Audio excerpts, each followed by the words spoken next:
You're listening to Talking Threat Intelligence, a podcast dedicated to uncovering the new challenges of today's threat landscape.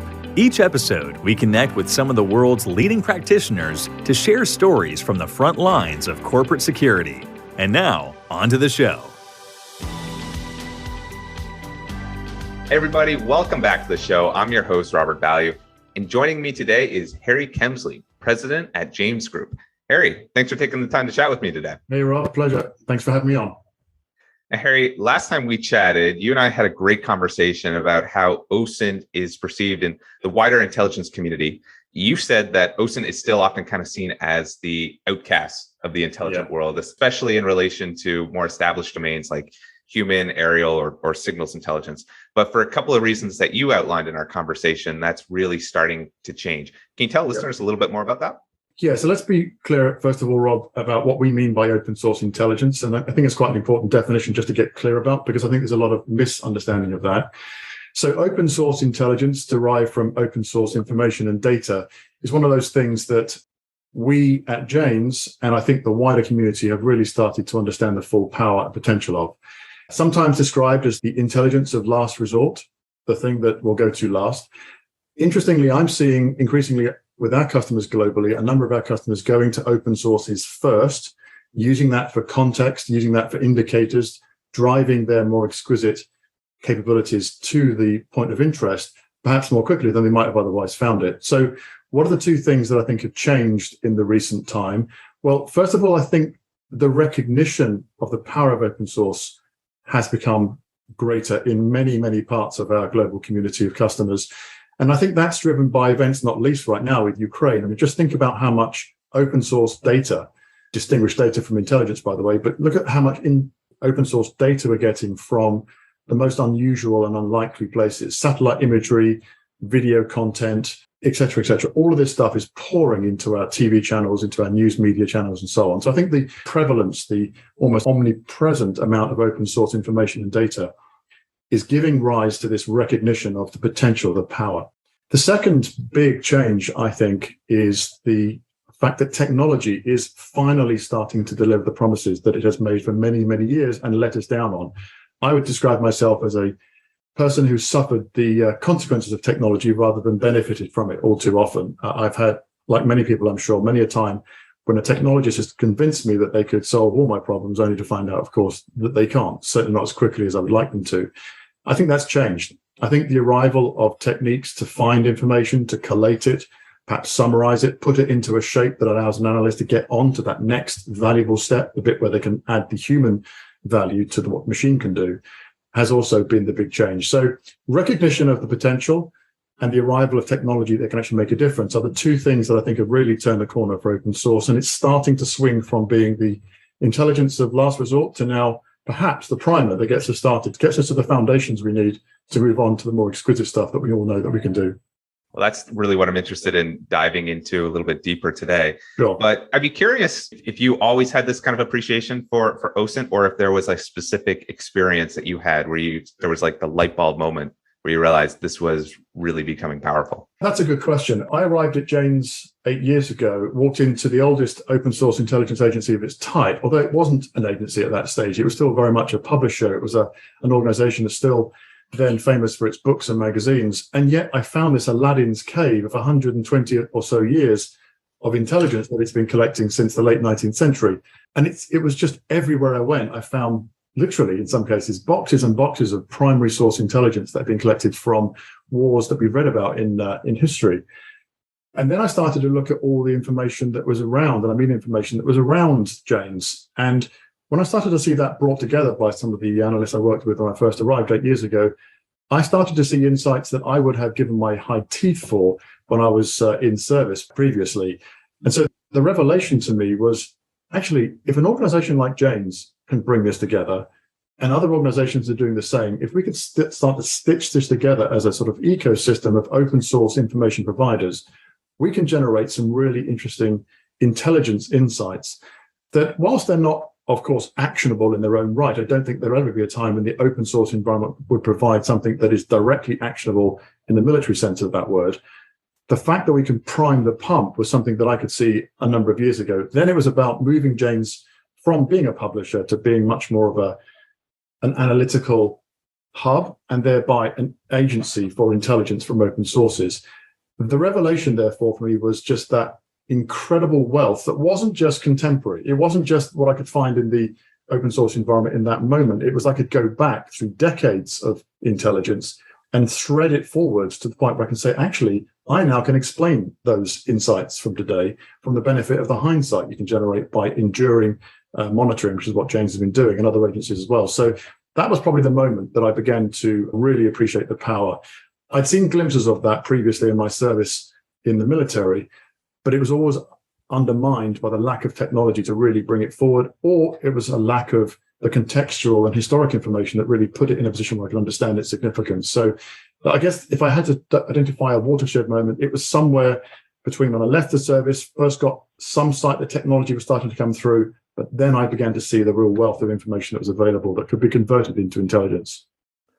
So you're like a kid in a candy store the first day, just looking at everything that was at your fingertips. I was exactly that. I felt like I was in the intelligence Aladdin's cave. And imagine if you were a person who's interested in history, if you were interested in intelligence, and I could open a box marked Second World War, and it was all the precursor stuff through the 30s, all the things about what happened in the 30s, how that then manifests in those first few months in Europe and so on. And it's all there. It's all primary source.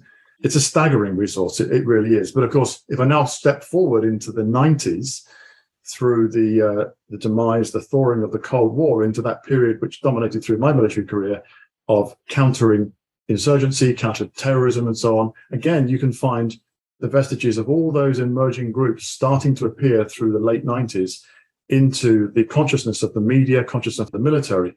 But it was there in the Janes archive. And therefore, you plot those things forward into the modern day, and it becomes a very, very rich resource. Yeah.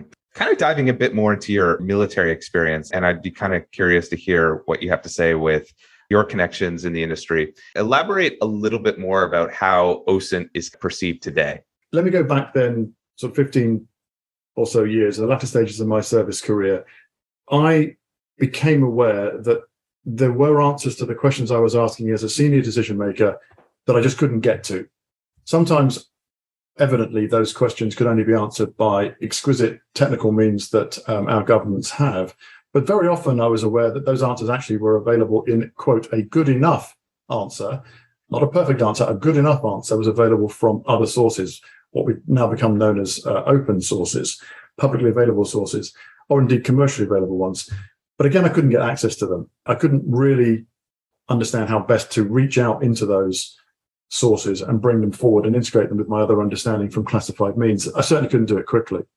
Therefore, I think it's fair to say that 20 years ago, open source was very much the poor twin of the family of intelligence. What's different today is what I was saying a few minutes ago, Rob, where I'm now seeing open sources used for a sort of foundational layer of understanding and context. I'm seeing open sources from both commercial and publicly available sources being used as gap fills, those things that if I'm going to an area that I don't yet have full understanding of, but I want to get a basic understanding of that operating environment, open sources, particularly the commercial ones like Janes, can provide you that foundational layer. So that's the first big thing that I'm seeing today with our customers globally, certainly in the Five Eyes community and the European customers that we have.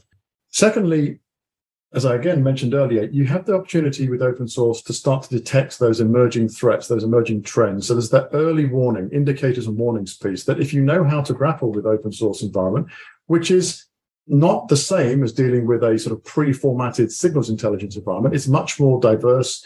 It moves in some respects more quickly. There's the variety of media and so on, the so-called 3 V's of volume, variety, and velocity. Once you know how to grapple with that, you can derive insights that become indicators and warnings. So that's the second big category of open source utility.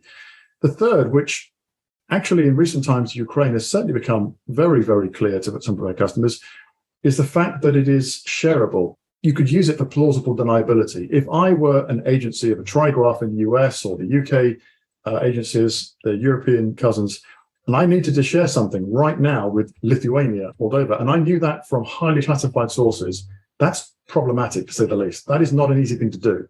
If I had a good enough, credible, auditable answer from a commercial source like Janes that is shareable, that's attractive in itself. So if I can identify something that I need to let a partner know who's not part of my security community of interest, but I need to let them know something, then being able to do it from open or publicly available, commercially available sources is a very big bonus. So those are the three categories that I'm seeing very regularly now. The latter one, perhaps a bit of an emerging trend. The previous two of foundational and indicators of warning, certainly more established. So if I got that right, OSINT is more shareable information. It's faster to get your hands on and easier to access than trying to go through all the classified sources. Yeah, that's the third bag. Yeah, the fact that I can get that stuff to them very quickly, I can put it in a format that's very easy to share and that they can share it. Yeah, that's the sort of third and emerging trend that I'm seeing from open source intelligence, OSINT. Well, I'm going to put on my skeptic hat for a second here and maybe make this a bit more of a debate. But I could think of like a couple of objections that someone might have that is, maybe still skeptical about applying OSINT. The first one that tends to come up quite often is I can think about all of the mis and disinformation that's deliberately being spread online that is contaminating a lot of the information that I have. How do you respond to a criticism like that? I take it on full bore because I absolutely agree. There is a huge amount of mis and disinformation. Maybe we'll talk in a minute about how you machine unlearn that which has been driven into the machine by machine learning algorithms. How do you then unlearn when you've put something in that was wrong? Maybe we'll talk about that in a while. But in terms of the question, completely agree with this misinformation, disinformation. Let's be clear. State and non-state actors are deliberately filling the open source environment with disinformation because they want to convey a certain picture. They want the narrative to be seen in their own particular ambitions. So how do you deal with that? Well, the way you deal with that is through exactly the same in the open source is exactly the same as it is in a classified environment, through good tradecraft. You don't take things at face value. You don't take a single source and accept that that is true. So multi-source, if you like, triangulation, cross-referencing of information is the first of three parts of the process that helps you deal with, mitigate those risks that you're alluding to there with mis and disinformation. So multi-sourcing. Secondly, if you can interlock the insight that you've derived from multi-sources with other intelligence, if you can interlock it, then the likelihood that it is mis or disinformation still is much reduced. A good example would be Janes might well find an event within which it could discover, for example, the hint of a brand new unmanned air vehicle, never seen before. The Chinese have deployed a brand new unmanned air vehicle. But how do we know it's brand new? How do we know it's actually different to anything else? Well, we could find multiple sources that suggest that that is the case based on a variety of different parameters, specifications, weapons load, et cetera, But I've then got to interlock that with the order of battle data and intelligence we have. So we know what the Chinese order of battle is. Can I interlock it with a particular part of that? Does it actually fit within the order of battle that we understand or not? Does it actually have the sort of specifications we'd expect? That interlocking process is a secondary way of ensuring that you are mitigating this mis and disinformation. If it doesn't fit, it doesn't mean it's not true. It means it's an outlier. It's potentially an anomaly. And as anybody who's been close to intelligence will know, outliers and anomalies need attention. They're either false, in which case we'll disregard them, or they're a new piece of information you didn't know before that you need to find a way to understand. So that interlocking process is the secondary part. The third part is the human in the loop. The ability to build up expertise is more than just learning a process. It's that experience you build up over a period of time. And one of the ways we deal with that is we have very, very senior analysts in Janes, been doing the business of intelligence either in a military environment, national security environment, or civilian, huge amounts of experience. They have, it's not a gut feel, it's much more tangible than that, but they have a sense of judgment that allows them to assess what looks plausible, what looks credible, and to question the sourcing process, the analysis of sources, the interlocking of multi-sources to come up with that first insight, the assurance that it has been interlocked with other intelligence types to ensure that it's valid. So those three steps, which we call triple lock, are a way of mitigating that problem of misinformation, disinformation. What I would add to that, though, Rob, is let's be clear. What I've just described doesn't happen in an instant. If you need an instantaneous, time-sensitive answer to your question, you don't get to do triple lock, those three stages, in an instant. You need time to do that. James talks about not wishing to be first, but wishing to be right. To be right takes time, takes judgment. Time-sensitive, mission-sensitive. And mission-sensitive needs you to be more right than wrong. So if you're going to say to a customer or to a colleague in the intelligence world, here is the answer, I've only had 5 minutes to look at it, you're going to put a huge health warning right across the front and back of that to say, I've only used one source. I think that source is generally pretty reliable, but I can't guarantee this is the right answer. And then the analyst who's received it will understand what they're receiving is not necessarily gospel truth. Just thinking back to, I had Michael McCabe on the podcast a while back, the CEO of Intelligence Fusion. And, he just describing the process of, if you hear that there has been a bomb went off in London from one Twitter account, well, it's kind of suspicious, right? You'd expect something in the middle of a big city to have many people reporting it. Or if it's from an account that's maybe 2 months old with a funny looking logo. I'm not going to give that. Okay, I'll make a note, but until you can verify that with a lot of other sources. For sure. One other criticism I could think of OSINT too is just maybe there's better information in the classified sources than what would be available freely online. How would you respond to someone who's saying that? I think if we compared apples with apples, that would be true. If I point the exquisite capabilities that I know governments have at a specific question, the chances that the classified answer will be better than the open source is high. I think that's a reasonable statement. But let's be clear. There isn't an agency in the world that has all the capability and all the capacity it needs to look at everything that it needs to look at all of the time. It doesn't exist. I don't care what anybody tells me. That doesn't exist. The infinite capability, infinite capacity organization doesn't exist. Consequently, you do have gaps. You perhaps lack context. Perhaps you need that foundational sort of priming the pump, getting you started load. You could spend the next 6 or 7 weeks, days, hours collecting that information, collating it, verifying it, building it, or you can step into the open source environment and just get started on the next and most important phase. So I think it's a complementary relationship that I'm suggesting, not a replacement. I absolutely don't believe open source intelligence, and certainly not information or data, would be ever a replacement for classified capabilities. But given I have a limited number of classified resources at my disposal in government, knowing where to point them and the context in which I am pointing them to understand the results I'm getting from them, that's a hugely valuable partnership. It's complementary. So no, I don't disagree with the statement. I just disagree with the premise that you would try and replace classified with open source. I think that's a fool's errand. I think what's a better idea is, as I've said a couple of times, finding a complementary nature to really enhance the use of classified capabilities rather than to replace them. It'll be kind of interesting to see how things evolve over the next 10, 20 years. Like you're saying, 10, 20, 30 years ago, the amount of information wasn't out there. Right. So it wasn't an apples to apples comparison at all. It'd be interesting to see how things play out over the next couple of decades when there's 10 times more information out there. 20 well, they say that in technology terms, the rate of increase, the acceleration is constant. It's a constant acceleration. Well, if that's true, and we've accelerated as much as we have over the last 20 years, I don't think we could predict where we'll be in 20 years' time. I'm not sure we could predict where we'll be in 5 years.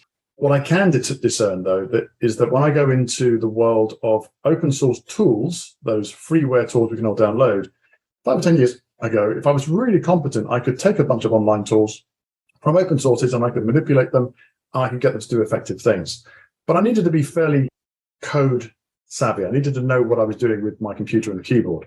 These days, a doofus like I can go and do it. I can go and download a couple of tools, get a pretty good answer to most questions, and present a fairly good foundation. Now, if I extrapolate that forward 3, 4, 5, 10 years, the chances are that in a period of time, there will be effectively search engines and analytical engines that will be available to us that probably will outstrip most capabilities that are available today. So I see this as an evolving situation, and the evolution of these tools is rapidly increasing.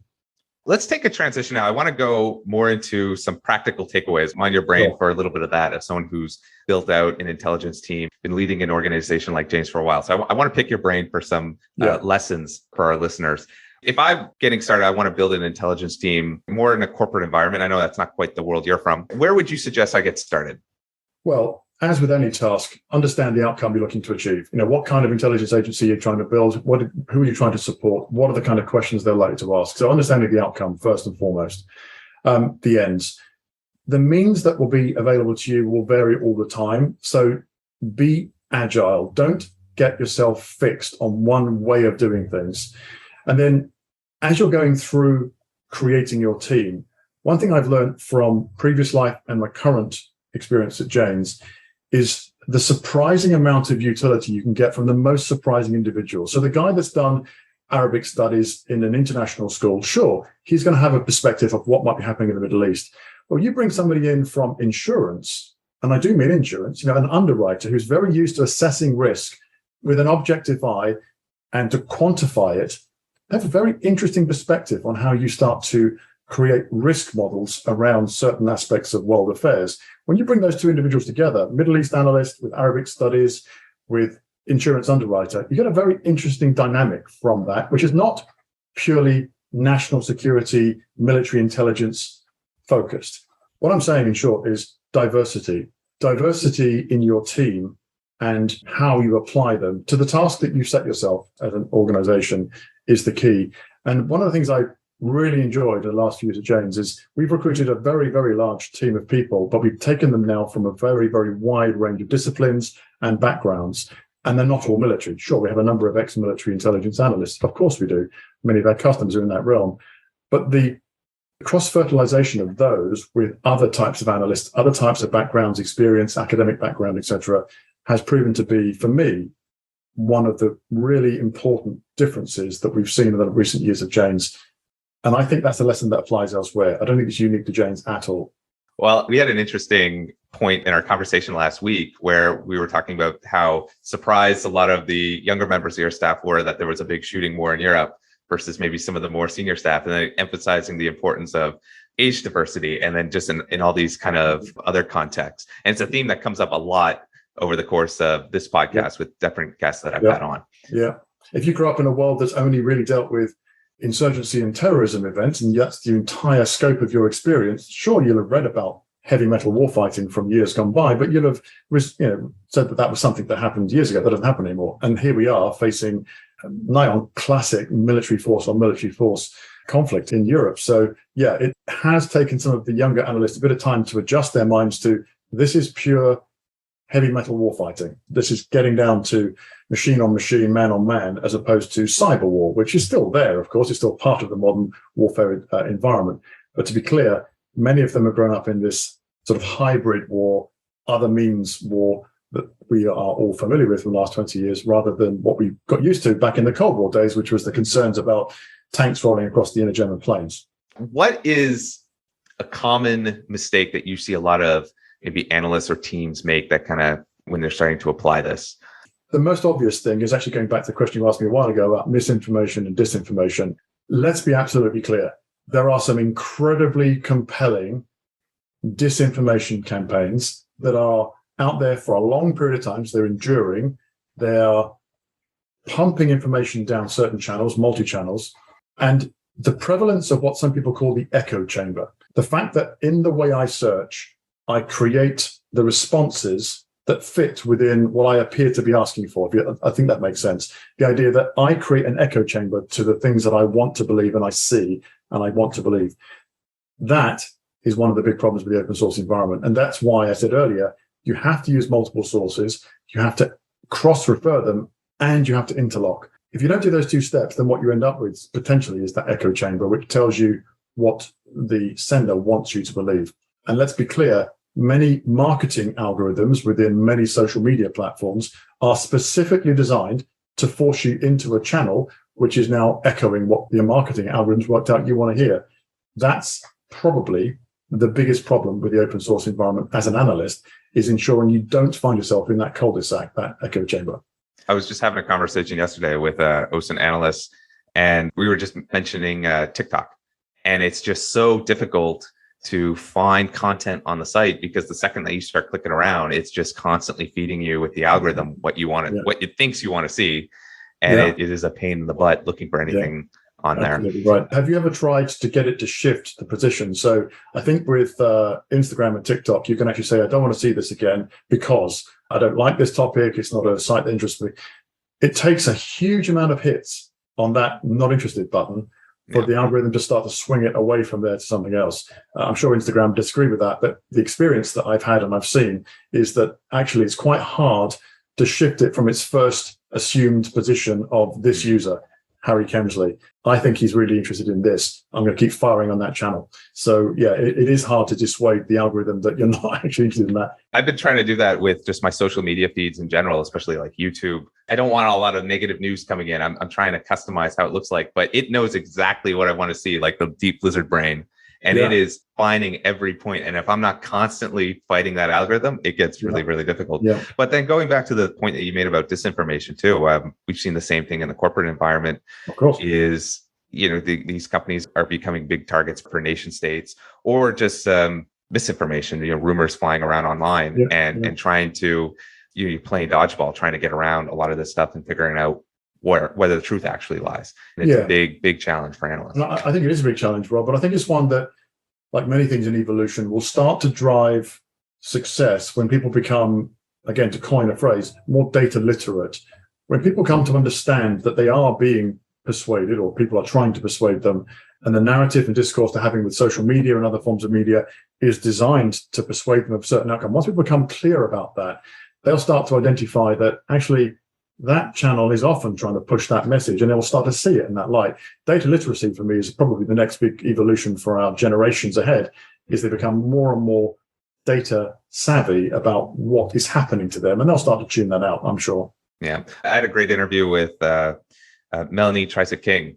She's in the science world, right? It's for Skeptical Inquirer. And that's a lot of her work, is trying to go into, it's like, we're not going to teach kids facts and stuff about science because that's all changing all the time and you're just going to forget it. And her whole philosophy is, let's teach you the critical thinking skills you need to evaluate scientific claims. This flat earth stuff on YouTube, probably not real, being able to do that. And it was fascinating how she created like inoculation exercises to inoculate yourself against misinformation, create conspiracy theories and things like that. I love that. A data inoculation. I love that. That's a great phrase. I like that. Yeah. All right, Harry, we're coming up all the time. I promise to steal from you today. What's the one takeaway you want listeners to remember from our conversation? I think it's probably this, that when you next consider a question, whether it's in the intelligence environment or not, start by looking at what's available to you in the open source environment. Whether that's publicly available or commercially available, I almost can guarantee there is an answer available that is certainly good enough to get you started, probably good enough to answer most of your question. And depending on the question, the amount of additional work you've got to do will vary. But my experience of the open source environment over the last 12 years since I left the service is that it is rapidly improving to the point now where it is almost, but probably never actually, actionable. And that change is not a decreasing change. The rate of change is increasing. The power of open source remains and is growing. So I would want people to understand that if they're not in the open source environment, they are missing a hugely powerful tool. All right. And Harry, you want to tell listeners what you're working on now and how they can get in touch? So Janes is available through janes.com. You can reach out to us through that as you see fit. I would commend anybody that's interested in a role in open source to have a look at Janes. We have a huge amount of opportunities right now, by the way, recruiting heavily. But I think that the key message for me from today from Janes is, having been around 125 years, we've been doing this a very, very long time. We know about the problems and how to solve them in an open source environment. So give us a call. We'll help you. All right. Harry, thanks for being on the show. Pleasure, Rob. Thank you for having me. Again, that was Harry Kemsley, president at Janes Group. Folks, thank you so much for listening to another episode of Talking Threat Intelligence. As always, never miss an episode by subscribing to the show at all the normal places where you listen to podcasts. And if you'd like more insights on building a successful threat intelligence program, check out our resource page at lifegraphinc.com/blog. That's lifegraphinc.com/blog. See you next time.